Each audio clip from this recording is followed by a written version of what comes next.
Bueno, una entrevista más y una muy importante, ya que estamos con Ulises Lavaroni, ya un conocido de Cyclical Dreams, porque ya es parte básicamente de Cyclical Dreams, hace muchas de las entrevistas, así que es un honor tenerlo ahora como entrevistado. Ulises es un compositor, un músico, toca los sintetizadores, toca la guitarra también. eh, Tuvo proyectos, digamos, como Trión, tiene muchos álbumes editados como Ulises Lavaroni y también como Sophos, que es como está editando ahora en Cyclical Dreams sus álbumes. Así que estamos muy contentos de tenerlo como entrevistado. Así que, Ulises, vamos derecho a las preguntas. ¿Cómo llegás a la música electrónica, a la música también, y a conocer los sintetizadores? ¿Cómo te metes en este mundo? Bueno, hola Pablo, ante todo, gracias por existir Cyclical Dreams. Es un sueño hecho realidad lo que está pasando. Bueno, mi acercamiento a la música empezó con las, digamos, bueno, de chiquitito escuchaba música clásica, bastante, creo que por influencia de mis padres. Pero cuando tenía aproximadamente 11 años, tuve acceso, como todos los chicos de esa época, a la serie Cosmos de Carl Sagan. Y ahí esa combinación de imágenes cósmicas con música electrónica, que era básicamente de Vangelis, pero también estaba Isao Tomita y había otros autores también, pero básicamente lo que más me impactaba era la música de Vangelis. Me llevó como a los 12 años a buscar música de este autor y en un negocio en el centro de la ciudad de Buenos Aires conseguí este álbum. Este álbum fue para mí terriblemente influyente. Yo era un niño todavía y digamos fue fundamental, fue una pieza fundamental. Yo no entendía lo que eran los sintetizadores, no sabía que existían estos instrumentos, pensaba que Vangelis era una banda y fue para mí una piedra fundamental en mi imaginario musical. Después en la adolescencia también fui fuertemente influenciado por las bandas de rock sinfónico, especialmente Genesis y Yes, y también todas las otras que formaron parte de ese movimiento increíble en los años 70. Y cuando tenía 19 años fui fuertemente influenciado por otro álbum que lo conseguí en aquellos tiempos. Yo fui un asiduo visitante del Parque Rivadavia en los fines de los 80 y principios de los 90 y conseguí esta pieza de música que para mí fue fundamental, que es Music for Airports de Brian Eno. Y este disco me dio una explosión en el imaginario, me hizo dar cuenta que había encontrado un género de música que yo soñaba con que exista, pero no sabía que existía, que era poderse detener en los climas, poderse detener en lo que hoy día llamamos pads o ambientes, ¿no? Era como una música que podía tomar un minuto o menos, o sea, segundos de otra música y convertirlos en una hora. Eso me pareció extraordinario. Y esa fue como otro engranaje, otro diente del engranaje que formó parte de mi acervo musical. Otro disco que también fue muy influyente en esos años, a fines de los 80 y principios de los 90, que fue cuando digamos, se estaba formando mi imaginario musical, fue este álbum de Peter Gabriel, Passion, donde la característica es que mezcla sintetizadores increíbles como el Prophet 5 con músicos de distintas partes del mundo, especialmente de Asia y de África. Y eso explota mi imaginario con respecto a la percusión y esa influencia, y incluso en ese disco participa este autor, Jon Hassel, que después voy a descubrir que tiene discos con Brian Eno y que es un importante constructor de texturas sonoras y de ritmos. Esto empieza a formar para mí como un paisaje musical que no está formado por una sola influencia, sino por distintos tipos de música. Cuando creí haberlo descubierto todo, apareció Stockhausen, y la música contemporánea y la música electroacústica. Esta obra también fue profundamente influyente para mí, especialmente por el desarrollo de una tímbrica y de una forma de hacer música completamente distinta. Con todos estos elementos, yo me fui a vivir a la Patagonia durante 17 años, de los cuales 7 años viví en el bosque, y ahí tuve como el tiempo y el espacio para desarrollar, digamos, una música que pudiera albergar todas estas influencias.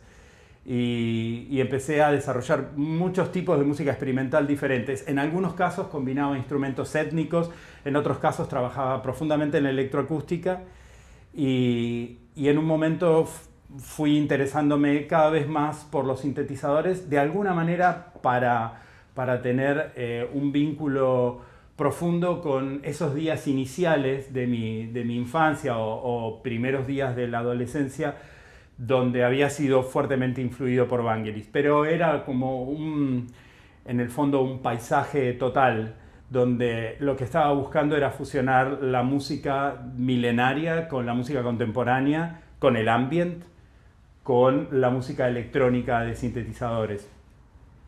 Estas influencias fueron, obviamente, son las más destacadas, ¿no? Hay muchas otras influencias de autores que fueron profundamente, que me marcaron, como Robert Fripp o Tangerine Dream, por mencionar solo la punta del iceberg. Escuché mucha música, la verdad. Y esto fue haciendo que fuera buscando como con el tiempo un estilo que me vinculara con los sintetizadores y con la música electrónica, pero en el fondo con ideas orquestales en la cabeza y también muy experimentales con respecto al sonido.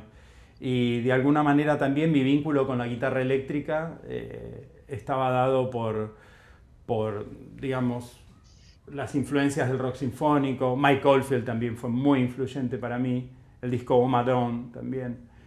Todo esto fue formando como la imaginación musical que hoy día tengo para componer mis trabajos. Perfecto, clarísimo. Muy bueno, Ulises, muy interesante. Todas las influencias me encantan, la Un verdad. montón de cosas, sí, un montón de cosas distintas. Bien, veo un montón de sintetizadores analógicos, digitales, controladores, pedaleras, veo ahí atrás, creo, y veo una Kai MPC 40. O sea que evidentemente usás un poco de todo y controlás, con el Akai también debes usar la computadora. Entonces contanos un poco cómo es tu proceso de grabación y de control en tu estudio, digamos. Desde un punto de vista musical, digamos, generalmente no siempre empiezo por el mismo lugar las obras, y un poco tiene que ver con el estilo. Claramente cuando hago música experimental tengo un abordaje desde el instrumento, o sea, empiezo como a crear algo con un instrumento buscando el timbre y el paisaje mental que me genera. En la música que está orientada quizás a lo que estamos publicando con Cyclical Dreams, que está orientado más al Berlin School e incluso al ambient, pero especialmente al Berlin School, o sea, es decir, a la música hecha secuencias de sintetizadores. Ahí tengo como un acercamiento más armónico, me interesa mucho como trabajar los acordes y quizás generar secuencias que me resulten atractivas y sobre eso desplegar ideas armónicas. Si bien hice música muy disonante cuando era joven, pero terriblemente disonante y muchos ruidos, año a año, y ya puedo decirlo década a década, la armonía y la belleza fueron como ganando mucho lugar en mi música. Y si bien, digamos, tengo toda una parte ruidista y sumamente disonante y experimental en mi imaginación y que me encanta recurrir, se convirtió en un gesto. Y la armonía y la belleza, sea una belleza quizás con disonancias o sea una belleza muy consonante, fue como algo que fue ganando mucho lugar. Yo creo que por una necesidad de construir un mundo donde quiero vivir con respecto al arte. Y O sea que el proceso puede partir por distintos lugares. Puede partir por secuencias hechas con los instrumentos, puede partir por armonías. Puede partir por improvisaciones o puedo empezar componiendo directamente las notas. No hay una forma fija de hacer las cosas. La forma en la cual está conectado el estudio, el software, digamos, controla MIDI a los instrumentos en general, salvo los instrumentos que no tienen control MIDI, como Yamaha CS15, por ejemplo, que está libre y está para ser tocado. Con respecto, digamos, a la abundancia tímbrica, bueno, tengo como dos grandes amores, que es los sintetizadores analógicos que me fascinan y la síntesis FM, básicamente liderada por Yamaha. Tengo una particular atracción por esa forma de síntesis por diferentes razones. Primero porque el Yamaha DX7 fue para mí como uno de los primeros sintetizadores que tuve, quizás el primer gran sintetizador que tuve. Tuve antes un Roland XP10, que fue la primer máquina así que yo pude programar, pero obviamente es un sintetizador de ondas ampliadas, es mucho más limitado, y el DX7 fue el instrumento, digamos, como la piedra. Y justamente yo lo elegí por el uso que Brian Eno le dio en sus discos ambient, ¿no? Estaba fascinado con la posibilidad de una gran paleta tímbrica. Y es como algo que para mí es sumamente interesante, los timbres que se pueden lograr con la síntesis FM. Pero obviamente no es todo, y no creo en que haya que ser como fanático de una cosa, sino como ir tomando los distintos colores que van a formar parte de una paleta. Y en ese sentido los sintetizadores analógicos tienen como exactamente lo que el FM no da, ¿no? Que es como ese cuerpo y esa calidez. Entonces creo que lo que busco es hacer como una paleta tímbrica que pueda tener la complejidad y el brillo que tienen los sintetizadores FM y toda esa variedad incluso de inarmónicos, y por otro lado la calidez y cuerpo que tienen los sintetizadores analógicos. Creo que ahí hay como una búsqueda, ¿no? Pero me gustan todas las formas de síntesis. Las que no puedo acceder a través de hardware, accedo a través de software, uso mucho el software también, tanto para procesar como muchas veces para usar quizás algún sintetizador que me gusta mucho y que no lo tengo, digamos, en forma física, como por ejemplo el PPG, originalmente de Palm y hoy día hecho por Waldorf.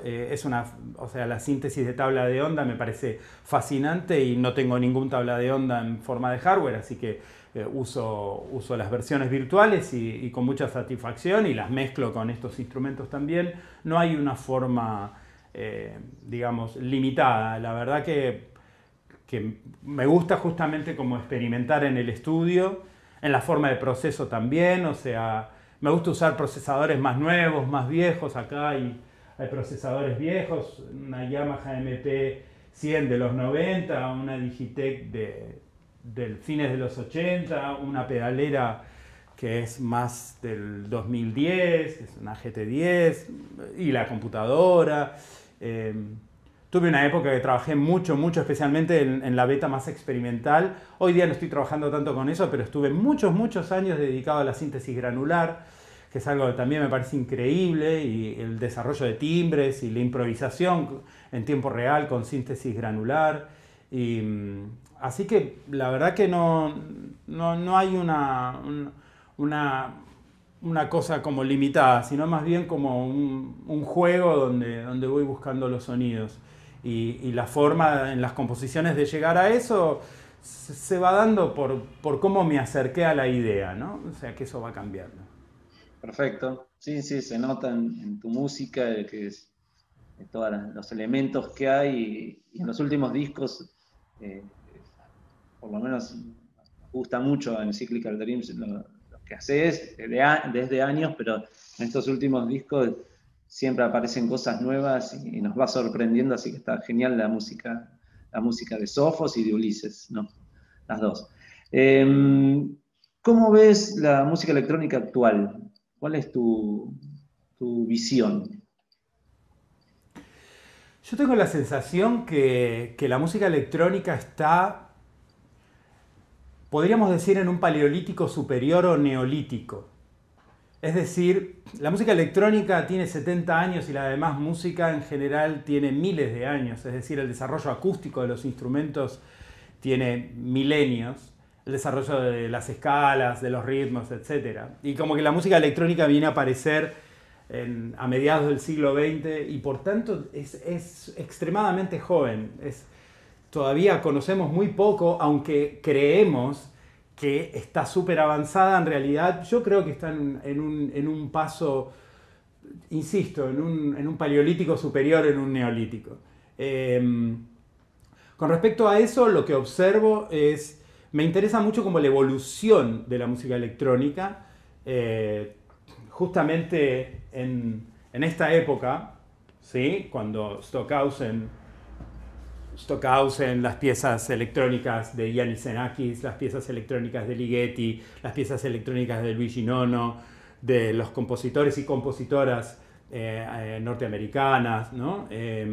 Como Paulino Oliveros o Susan Ciani, etc. Todo eso, Book-Club, todo ese desarrollo primero fue como extremadamente experimental y de alguna manera el concepto de la música electrónica fue como hacer una nueva música. Yo creo que a partir de la invención del sintetizador portátil, ¿no? Como esta patada fundamental que dio Bob Moog, llevó la música como a la música más popular y de alguna manera a la armonía más tradicional, más pop, y se fue dejando todo el desarrollo atonal o serialista de la música contemporánea y se la acercó mucho más al gusto de la gente y como la vanguardia ya se empezó a convertir en una vanguardia más tímbrica y no tanto estructural. Y porque se volvió, digamos, a la armonía tonal o incluso modal y a los tiempos como más regulares. Es como que de alguna manera el lenguaje musical a nivel musical se volvió como más tradicional, en el mejor de los sentidos, porque se han hecho obras bellísimas, y tímbricamente se siguió explorando. Y creo que a partir de la mitad de los años 90 hacia ahora, todo el desarrollo de las computadoras permitió como un fuerte desarrollo tímbrico. Creo que estamos ante un momento donde hay una increíble variedad de propuestas y donde se están empezando a reinfluenciar los estilos. O sea, de alguna manera nosotros estamos haciendo un Berlin School que vendría a ser como la música clásica, es como estar tocando Bach o Beethoven, o música medieval quizás, pero en la música electrónica. Es decir, estamos como desarrollando un estilo que se hizo hace 40 años, pero que sigue siendo fascinante y que puede ser dicho de diferentes maneras. Y en la otra punta quizás se está experimentando con el glitch, ¿no? Con el ruido y la destrucción absoluta del timbre hacia las formas muy, no sé, minimalistas del ritmo, pero a la vez todos estos géneros y todo lo que hay en el medio, aparte de la música, digamos, hecha para la pista de baile, etcétera, ¿no? O sea, yendo como a la parte más como quizás creativa y desafiante de la composición musical electrónica, creo que hay un momento donde se están como reinfluenciando los estilos. Creo que eso es lo que está pasando ahora y la red nos permite como aprender de todas esas influencias y convertirlas en un nuevo lenguaje. Y lo que por ahí está pasando es que esos lenguajes viejos se están influenciando con estas nuevas ideas y estamos ante un paradigma cambiante. Todavía no encuentro que hoy día pase algo tan novedoso como ocurrió en los años 50. Quizás sea muy difícil que eso ocurra o quizás tengan que ocurrir, no sé, cosas mucho más novedosas. O sea, pienso que el día que aparezcan las computadoras cuánticas, los sintetizadores van a cambiar. Y la forma en la cual se perciba el audio va a cambiar porque la tecnología va a cambiar fuertemente. Es como que estamos quizás en la última recta final de las computadoras de código binario normales y quizás no sé en cuánto tiempo, no sé si será en 5 o en 10 años, no sé si alguien lo sabe a ciencia cierta, pero creo que las computadoras cuánticas y la inteligencia artificial va a provocar quizás nuevas formas de síntesis o nuevas formas de repensar la síntesis. Lo importante y lo que me deja a mí estas reflexiones es que en el arte no hay reemplazos. Creo que, y esto es muy importante, porque cuando las escuelas artísticas aparecen, generalmente como que proponen un reemplazo de lo anterior, y en realidad no hay reemplazo, hay sumatoria. En el arte se suma. A diferencia en la ciencia sí hay un reemplazo, porque la teoría de la relatividad viene a reemplazar muchos conceptos de la física newtoniana, por ejemplo. O quizás el desarrollo de la evolución de las ideas de Darwin y posteriores vienen a desplazar la idea antigua de creacionismo. Ahí sí hay un reemplazo, porque es una cuestión más técnica. Pero en el arte no es tan técnico, es expresivo. Entonces, los lenguajes, o sea, no porque aparezca el cubismo va a reemplazar al expresionismo o al impresionismo, y no porque el impresionismo aparezca va a reemplazar las escuelas clásicas de pintura. Se suman. Hoy siempre se suman. Y hoy día puede haber un gran desarrollo en el Photoshop o en la animación 3D, sin embargo existen pintores que pintan como hace 1000 años atrás, o 2000, o 30.000 también, porque puede haber gente que esté pintando sobre una piedra. Y con la música pasa lo mismo, o sea, todavía hay excelentes percusionistas que tocan el tambor de la misma manera que se tocó hace 10.000 años atrás en una cueva, y sin embargo aparecen nuevas formas de tecnología que nos dan nuevos instrumentos, o se repiensa la electrónica, o se repiensan los algoritmos del modelado físico como para generar cosas nuevas.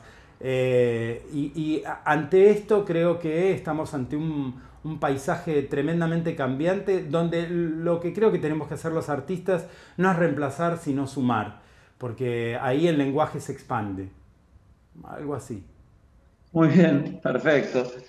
Muy bien, Ulises, esto es todo entonces, así que un placer, un honor tenerte en Cyclical Dreams como músico, como entrevistador y como todo el apoyo que nos das y la ayuda, y ya sos parte básicamente de Cyclical Dreams, así que un honor realmente, y van a disfrutar mucho el disco tuyo, el nuevo disco que les va a encantar. Así que bueno, Ulises, muchas Gracias, Pablo. y hasta la próxima.